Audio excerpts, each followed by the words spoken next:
the Nutritional Research Foundation supported a study done about 10 years ago where we checked the omega-3 index of about 150. I think it was 160 vegans. And we found the majority of them, about 66%, have levels below 4. Because I used to think that it's better to have your level be above 4 for maximizing brain size and brain health. But since then, in the last decade, we've seen more studies to show increased lifespan, lower risk of inflammation from xenobiotics, which are toxic compounds like pesticides and chemicals that can damage the brain, more protection against chemical damage to the brain, and more protection against cognitive impairment and shrinkage of the brain with levels above 5 and above 6. So I've moved gradually over the years to recommending people take their levels, supplement accordingly to keep their levels above 4. Then I changed it to 5, and now I'm trying for myself and other people I'm advising to have their omega-3 index be above 6. And how, for the average person, what dose do you think is required to get from 4%? If someone's listening now and they're thinking, oh, I've been following that style, plant-based diet for a decade or a couple of decades, but I haven't been taking DHA, EPA. Right. So maybe they're at 4% or lower, right, and they want to get to 6 or a little bit higher. Right. What dosage are we thinking? I don't know that answer because there's such a strong genetic factor in your ability to convert the ALA from flax seeds, walnuts, and greens into EPA and then DHA. The conversion is very poor for most people. They don't convert very well. But some people do convert adequately. I've seen people take no supplements and have levels of 7 or 8. And I'm shocked they take, so in other words, the dose is dependent on individual need and of course, the supplement that I developed, which has about 250 milligrams of EPA and DHA, and it gets most people in that favorable range, but it still leaves about a third of individuals requiring a little bit extra from the standard dose. You know what I mean? It gets most people in that standard range. So mostly we recommend about, if you add up the DHA and EPA together, about 250 for most people, gets them up to above 5.5 or above 6. That conversion difference, the genetic, I guess, differences that exist out there, is that likely a result of whether your ancestors were eating fish or not? So perhaps if they weren't eating any fish, you have a better conversion rate. You can convert more ALA to DHA and EPA. I'd be guessing, It's a theory. It's a theory. I wouldn't really know the answer to that question, but there's a lot of genetic variabilities. There's a lot of genetic variabilities with the utilization of zinc and copper, a lot of genetic variabilities with the utilization of people, as they know, with B12 and methylation of, whether you're, there's a lot of individual differences that, to be a physician that has the ability to really help an individual who's not thriving, you have to be able to inquire, examine, and even test to see what has to be changed in this person's program to make sure they thrive and get well. And that's what you learn through many decades of experience, I supplement with DHA, EPA from algae oil myself. Have you checked your omega-3 index to see I'm where? About to measure it this week. Okay. Found a company here in the States. I couldn't find one in Australia, but I'm interested to see where it's at. Because you have to take that dose you're taking right now for at least 3 months, preferably 4 months, and then check it, because it takes, because the red blood cells have a 120-day half-life. Sure, yeah. So they have to circulate around enough so they can reflect what you're taking. And then you can see if what the level is, if you need to take a little more or a little less. Right. Yeah, I think that's a good way for people to navigate it. Yeah. It's a very objective way, which considers your genetics and whatever dose you're taking. Right. I've been taking that daily for, 5+ years. Okay. So more than long enough to, you're probably good to get an accurate kind of measurement there. Why do you think, this is still not accepted by everyone. There are some people within the plant-based community that may argue against this position and say, you don't need DHA, EPA. Is more studies required, do you think, to get everyone on board? Or no. Can you argue their position? Do you see their position that they would be taking? Not really. I think it's you have radicalism on all fields. In other words, we have many people that think it's good to eat a diet of all meat. And no matter how many studies we present, we're not going to change their mind about a diet of eating a meat diet or a paleo diet or a keto diet. We have a lot of evidence showing cumulative of the last 5 years of those keto and paleo diets, high meat diets, being dangerous. But that's not going to change these people's mind, because they can find some information they can cling to that supports what they want to eat and what they want to think. And there are many people in the plant-based movements that have been indoctrinated like a religion. And for them, it's a philosophy, not a science. They're not flexible in changing their viewpoint with new accumulating evidence. They'll look for any pearl, any information they can to justify their prior viewpoints. And I think they're, philosophically, I think they want to hail the purity of the vegan or the plant-based diet, and not to admit or realize this might be some flaws or weaknesses potentially in it. So I think they'd be resistant. I don't think more evidence would be helpful, because there's been that degree of evidence has already been presented. There's been so many studies that corroborate each other, so that the credence is extremely high at this point. By credence, we mean that when a study is done with a large number of people and followed for a long period of time, and you see a certain outcome, well, then you see the other studies corroborate that and show the same thing. And how many studies are necessary for you to think it's valuable? 10, 3, 4, 5, 10? Are there outlying studies that show otherwise? So we're saying here that they're making arguments that are illogical. Like they'll say things like, well, vegans don't have more dementia than people who are on a standard diet. So why would we think vegans that are low in omega-3 would be a cause of dementia?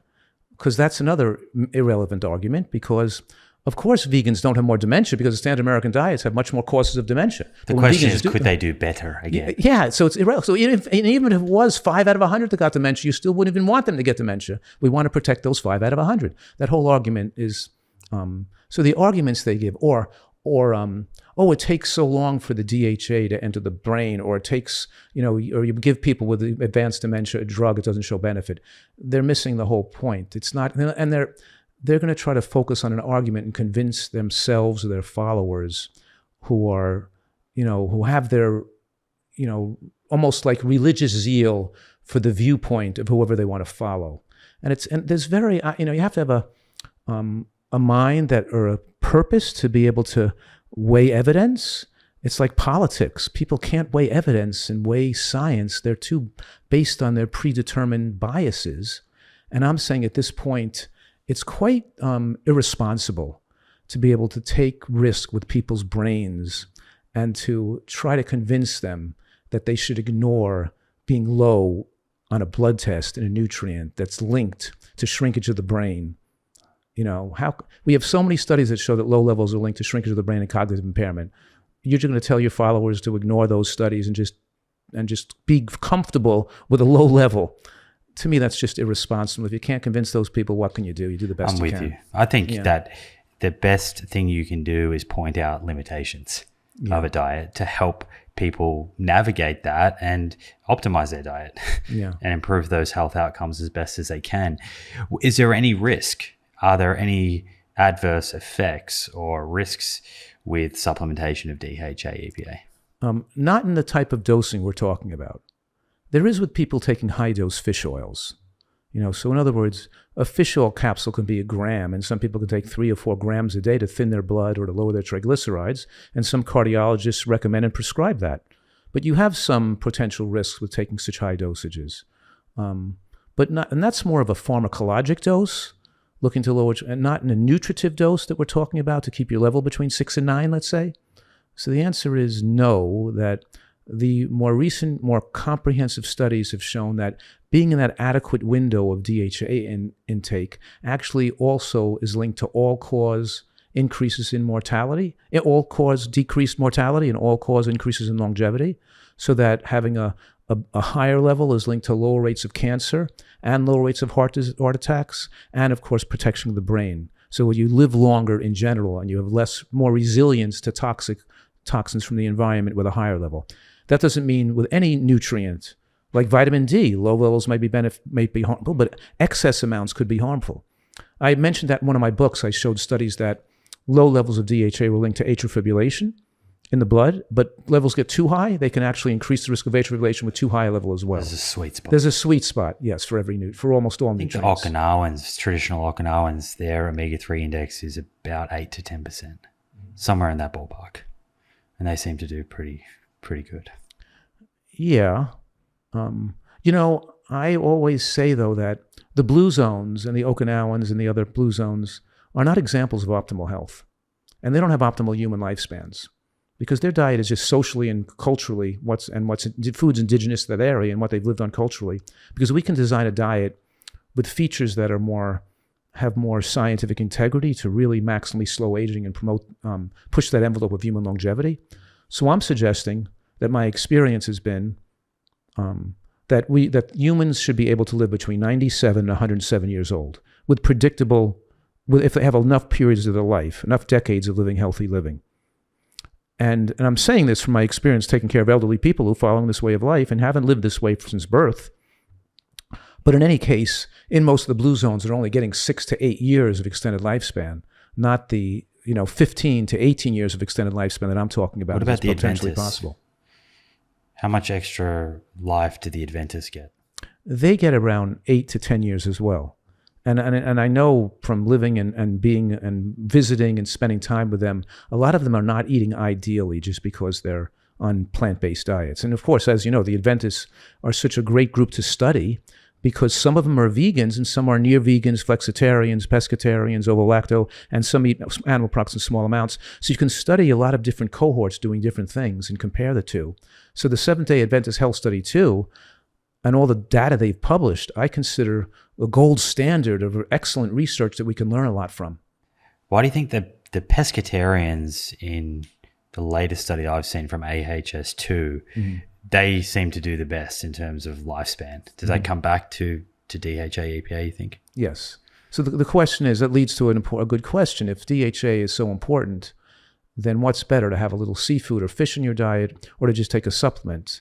And I'm suggesting that at this point in my career, I think it's much safer to take a supplement than to eat fish. It might have been the case 20, 30 years ago, but now we have so much runoff from farming, from commercial farming, so much algae bloom in waterways and oceans and estuaries, so much overgrowth of cyanobacteria, so much dumping of plastics.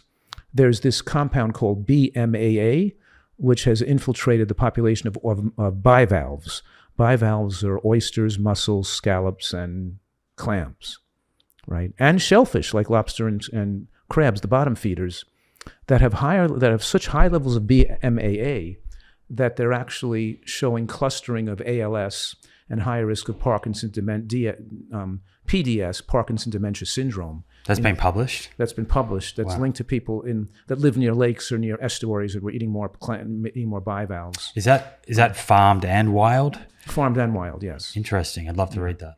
Yeah. So even I'm saying that compared to fish, that these bivalves are more dangerous potentially to the brain and to the neurologic and to being poisoned. Super interesting. Yeah. So given the plastic compounds, so I used to think that, big fish like swordfish and tuna are polluted with mercury, but the little things, sardines, a couple of oysters, a couple of little things, might be okay to eat to get some omega-3. But now with the people having microplastic in their body, which is still an endocrine disruptor and can be a risk factor for cancer, and these toxic compounds in the estuaries and from the algae blooms and pollution, it's better to avoid fish. Right. It's good for people to know as well that the omega-3s that are in fish are originally coming from algae.